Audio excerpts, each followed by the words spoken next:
بسم الله الرحمن الرحيم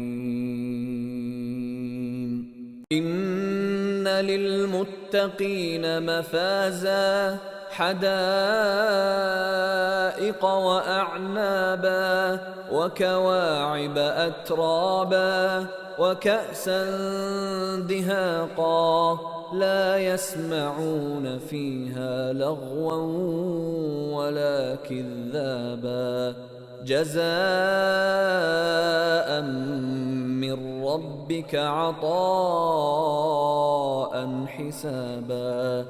رب السماوات والأرض وما بينهما الرحمن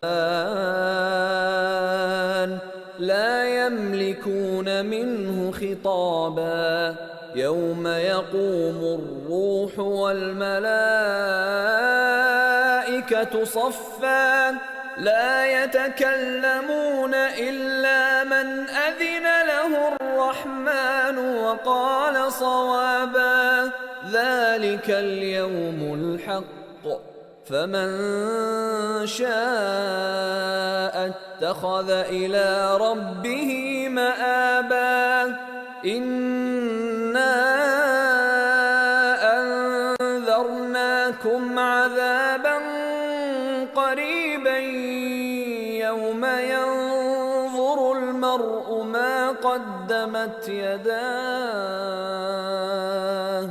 يوم ينظر المرء ما قدمت يداه ويقول الكافر يا ليتني كنت ترابا.